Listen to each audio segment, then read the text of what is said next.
Disney CEO Robert Iger is focused on films based on popular characters to generate profits, and so far it's working. Erik Childress, our movie guy, is here to talk about the films, and of course, Oz, the great and powerful, a Disney film, and so far doing not so bad. Not so bad at all. There's some money there. No, certainly it's the #1 film of the year, both domestically and internationally. It is kind of a glass half full, half empty kind of situation, though. It is, obviously it's taking box office numbers, but it's a film budgeted over $200 million, so it's going to need about another $240 million just before it starts seeing a profit. Now, obviously DVDs and toy sales are going to be fine, but that's what we're looking at right now. What do you think about Iger going for these beloved characters that people know? Well, it certainly makes it easier to market, doesn't it? Absolutely. I mean, everyone knows what Oz is. We just had Wreck-It Ralph last November, made a lot of money that people were familiar with the video game characters. Next year, you have Angelina Jolie starring as another one of their cartoon villainesses.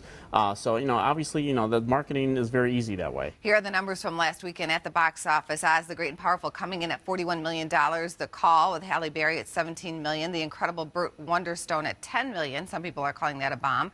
Jack the Giant Slayer at $6 million, and Identity Thief at $4 million.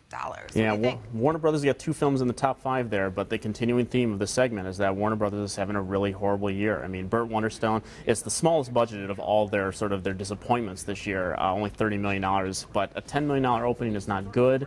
It's the 5th straight disappointment for them. It's not nearly the bomb that people are claiming it to be compared to their other films. Jack the Giant Slayer has become this year's John Carter, but it's, you got to watch Warner Brothers because it's not a good year for them. And here's what we have to look forward to coming up this weekend at the box office. Admission, The Croods, Olympus Has Fallen, Spring Breakers. And you say Spring Breakers is the one to watch, and it's only opening on 1,000 theaters. Yeah, I mean, the studio A24 has expanded its release from 600 to 1,000 screens this weekend. Did very well in limited release last weekend, and this is a very hard R-rated film with a lot of violence and sex, starring Selena Gomez and Vanessa Hudgens. Disney kids. 2 Disney pop princesses, and this is not one, if they're kids that are fans of these girls, do not take them to see this movie, although I do like the film. And I think this film could post a very solid profit for a very small, very new studio. Yeah, just kind of a rogue studio, and The Croods, a lot of marketing happening there. Yeah, it's opening on just getting about as wide a launch as Oz the Great and Powerful did. Fox and DreamWorks are hoping for a big animated surprise. I think it will take #1 from Oz this weekend and do pretty well. Olympus Has Fallen, you say miss it?